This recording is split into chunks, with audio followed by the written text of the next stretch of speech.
Heisa shut the window and closed the drapes. She spun around back towards the wooden desk in her dimly lit office, facing the two troublemakers who had just been escorted into the room by her guards aboard the ship. "Please sit down," Heisa let out exasperatedly.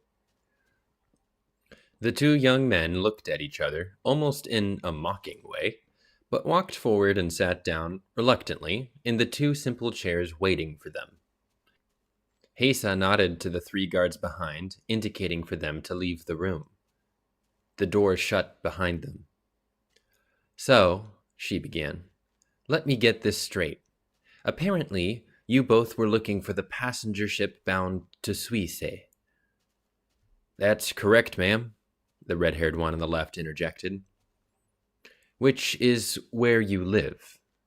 But in the journey between Seoul City and the docks, you happen to ignore all the signage pointing for the passenger docks and turn left towards the cargo docks here. Accidentally." "Yes, that's right, ma'am," the brown-haired one on the right cut in. Was he smirking? "And then, as you walked up the dock, you surmised this ship, which had nobody going in and out of it except for large men moving around boxes, was the ship you were looking for." "Exactly," the red-haired one let out again. "We have tickets, too, to prove it," the brown-haired one cut in. Hurriedly, he reached out into his pocket and plopped the two tickets on the table in front of him, looking up at Heisa for approval with a cautious smile. Heisa glared at them both. "And then," she returned to recalling the events, "ignoring all the context clues you got on this vessel anyway, you could not find the seating area. So it just so happened that the first guard who ran into you two found you rummaging through crates in the cargo room." "Yeah, we got lost." "Yep, lost, ma'am," the two chimed in. Heisa stared again, dumbfounded.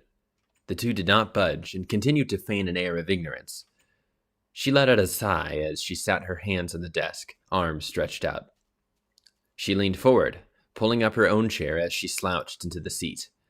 Finally, resting her head above both hands clasped together, she let out a slight grin at the two before she spoke frankly. "I know bullshit when I see it." The two started, frowning suddenly. "Whatever scam you're pulling, you're doing a terrible job. First of all, it's lights day.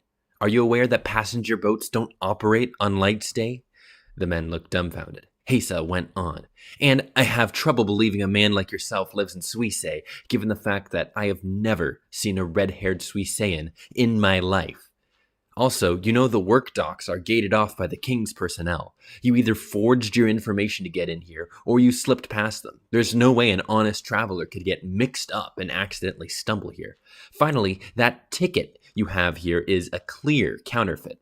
I can tell just by looking at it from a distance, but the color is off. It's also not stamped with the proper seal, whatever this mark is." She went to reach for the ticket, but the moment her fingers grazed the paper, Heisa froze. Her face turned to panic, but it was too late. Deep orange fluorescence filled the room like a dam broken open, then gushed back into the ticket in an instant. "Well, that paper proved useful, finally," Naosk said with reluctance. "You're so stupid, you know," Furak torted back. "Have you ever seen a Suissean before? Of all the islands off the coast, you pick Suisse?" The brothers' bickering was nothing new, rather just a way they got through work in a day. "Oh, I don't know, doesn't matter. We got to the operator, and she's locked now." "Yes, thanks to my Fosler, not any of your cunning or wit," Furak again fired back. He always felt like the defensive one in these arguments. The two turned their eyes back to Heisa, who was still locked in that position. Fingers just touching the ticket, back lurched forward, and mouth slightly ajar. Her face was stuck between confusion and horror, and her eyes illuminated a rumbling orange, similar to the color that had just flashed before from the Fosler. In just a few moments, her body began to gray in, and her clothes quickly sprouted mold. She wouldn't be dead, not for a week at least. Her soul had just been locked, and the timing of her physical body accelerated. Naosk was right. They had locked Hesa and done their bounty, more or less. I suppose the Magirian will be happy then, poor thing though, Furek conceded. Naosk agreed, but what could he do? This was just another day following his bidding. Let's go. From his gray, rugged coat, Naosk pulled out a palm-sized disc. It shone black and was smooth like glass. He pressed his finger into it, somehow disturbing the surface of the disc as if it were water. Like the Fosler's explosion of orange before, this time an explosion of umber haze filled the room. When it dissipated in about 10 seconds, the room was empty. There was no trace of Naosk, Furek, or Hesa. 5 minutes passed before Iwani, the senior of the 3 guards, decided to peer inside. He thought it strange not to hear Hesa calling for them to take the 2 away by now. What greeted him made no sense. He croaked out to the other 2. Silm? Lep? The 2, slightly shorter in stature, ran in after him. Once they both saw what was in the room, nobody, they stopped in their tracks and gasped. Wait, how long did I doze off? Lep asked sincerely, scratching his short, scrawly hair. 5 minutes, Silm responded quickly. He understood something strange was afoot. Can you explain this, Silm? Iwani inquired, turning toward him. They were both a step or 2 ahead of Lep, who was a fairly new recruit aboard Hesa's company. No, Silm said shortly. He studied the room. Wait, so there's no trap doors, right? Or a back door I didn't see? No, Lep, Iwani went on. It's just the door we came in and the window behind the desk, which looks completely untouched. You can't close it from the outside anyway, and... He went up the window to verify. Yeah, it's locked shut. I'm pretty sure we'd hear a splash too, considering the ocean behind us, Silm cut in frankly. They were in the southern coast of Seor, a city off the coast of the moderate-sized island country known as Shinnerks. While slightly to the west of the coast had fairly shallow depths, Shinnerks' southern end was a giant cliff in its ancient times, before the Second Rivering, had turned it into an island. Therefore, to try and escape by swimming would be folly. The alleged kidnappers would have had a better chance walking out the front door. I just don't understand, Iwani gave out in a sigh. Lep added more conjecture. Did they run past us and we just didn't notice? Shit, I can't believe I'm failing this job already. No, lad, I would be cut first if that were the case, Iwani reassured Lep. Silm was inspecting the room, looking for clues. He ran his finger across a bookshelf on one side of the office, seeing volumes of inventory and Hesa's monetary records. But, Iwani jumped back in, I suppose that's the best theory we can go off of right now. He had just stood up after inspecting all the floorboards. There were no signs of cuts or prying. Lep was simply standing and staring around blankly as he noticed the 2 more experienced men seemingly doing real work. Iwani, the no-nonsense former general, and Silm, a man who was not only quick on his feet, but quite educated despite his mere title of guardsman. Hesa's company was but a moderate-sized shipping one. They had just taken in today's load from Shinnerks and would have been making a departure for another island nation, Sado, to the east in the following morning. Lep assumed that would not be happening anymore. Silm's voice pulled Lep back. I suppose so, Iwani. All right then, you 2, let's just lock up the ship and draw in quarters. I'll tell the crew when they arrive tomorrow the situation. I don't think they'll be happy about losing a job, but there's not much we can do. Silm nodded in approval, and the two of them headed for the door. "Wait!" Lep jumped in. He saw a look of surprise from both of them across the room by the doorway. "You're not going to report this to the city guard, or at least the port staff?" Silm held back his tongue in a cringed face. Surprisingly, Iwani let out a brief chuckle before responding to Lep.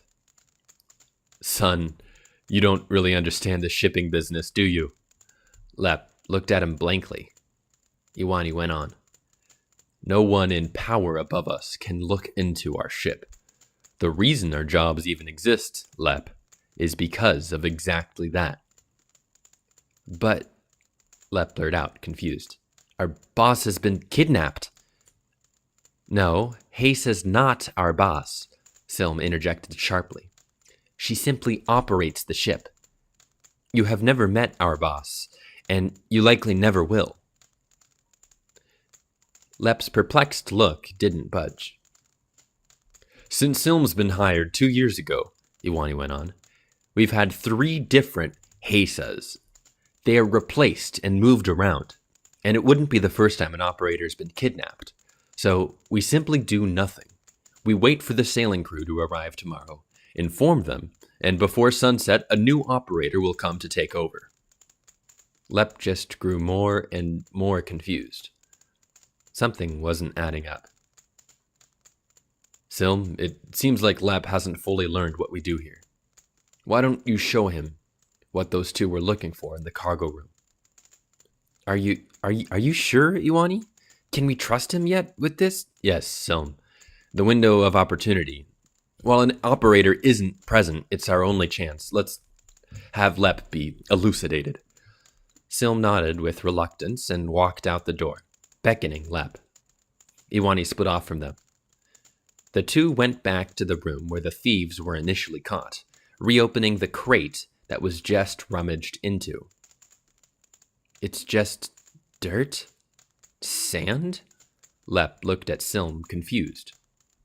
"Reach inside." Lep, feeling dragged along a thread he couldn't control for the last week in this job, dug his hand into the crate until he felt something solid.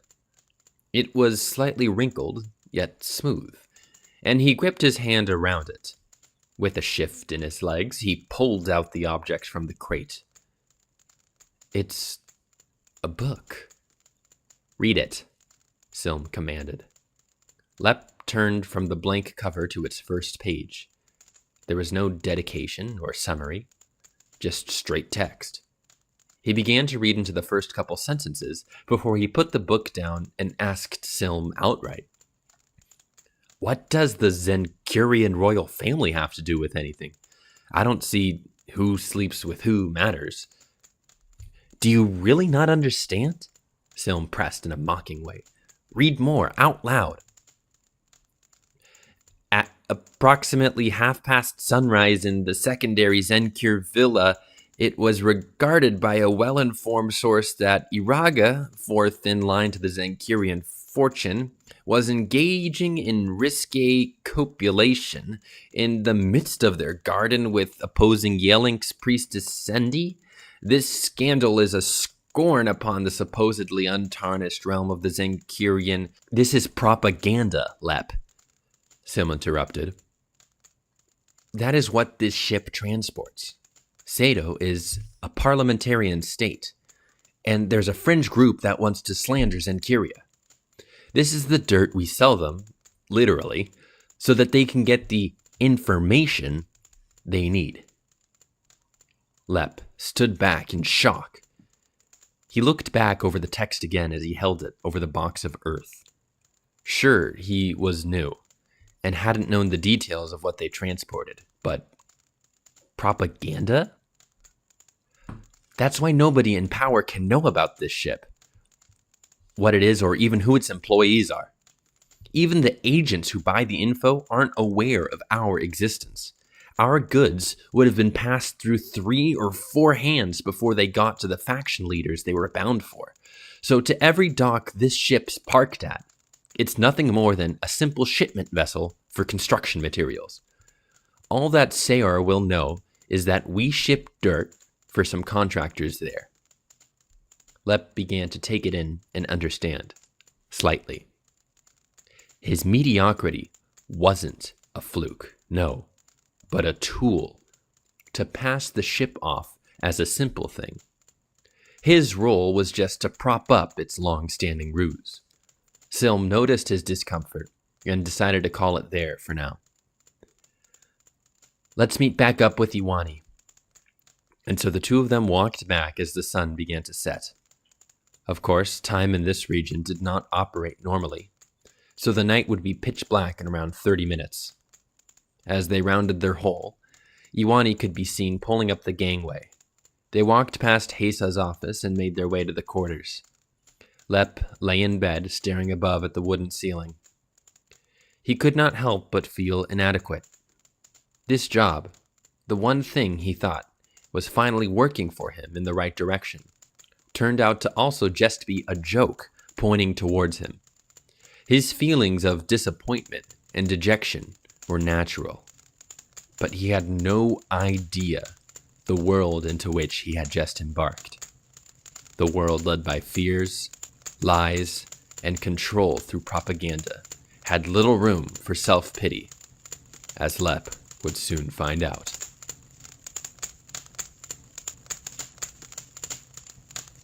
Thanks for watching. Share your thoughts and leave a comment below on what your feelings are on the story so far.